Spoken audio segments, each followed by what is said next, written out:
বাংলাদেশের রাজনীতিতে এখন নির্বাচনী হাওয়া বইছে, আর এই হাওয়ায় নতুন এক কৌশল নিয়ে সামনে এসেছে জামায়াতে ইসলামী। একটি ভিডিও প্রতিবেদন অনুযায়ী দলটি আসন্ন জাতীয় সংসদ নির্বাচনকে সামনে রেখে সমমনা ইসলামী দলগুলোকে নিয়ে একটি নতুন জোট গঠনের চূড়ান্ত পরিকল্পনা করেছে। এই জোটের প্রাথমিক কাজ অনেকটাই এগিয়েছে এবং তারা এবার নিজেদের রাজনৈতিক সক্ষমতার প্রমাণ দিতে চায়। প্রাথমিকভাবে ৩০০টি আসনের প্রার্থী ঘোষণা করলেও তারা জোটবদ্ধ হয়ে নির্বাচনে যাবে।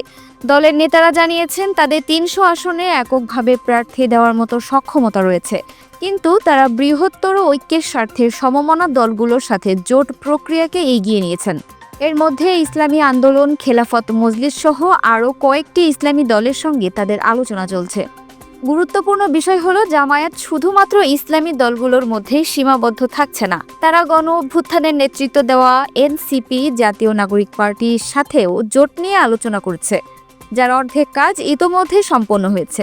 এটি প্রমাণ করে যে জামায়াত শুধু ধর্মীয় মেরুকরণের ওপর নির্ভর না করে একটি বৃহত্তর রাজনৈতিক প্ল্যাটফর্ম তৈরির চেষ্টা করছে।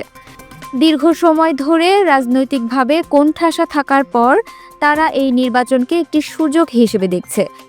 এই নতুন রাজনৈতিক পরিস্থিতিতে তারা একটি শক্তিশালী জোট গঠন করে নিজেদের রাজনৈতিক অবস্থান পুনরুদ্ধার করতে চাইছে। তবে সবচেয়ে তাৎপর্যপূর্ণ বিষয় হলো জামায়াতের নেতারা স্পষ্টভাবে জানিয়েছেন যে বিএনপির সাথে তাদের কোনো নির্বাচনী সমঝোতা হচ্ছে না। এটি গতানুগতিক রাজনৈতিক জোটের বাইরে গিয়ে একটি নতুন ধারার ইঙ্গিত দেয়। এই পদক্ষেপের মাধ্যমে জামায়াত নিজেদেরকে একটি স্বতন্ত্র রাজনৈতিক শক্তি হিসেবে প্রতিষ্ঠিত করতে চাইছে, যা ভবিষ্যতে বাংলাদেশের রাজনীতিতে এক নতুন সমীকরণ তৈরি করতে পারে। Multimedia desk, dinajpurtv.com। Dinajpur TV, মানুষের জীবনের কথা বলে।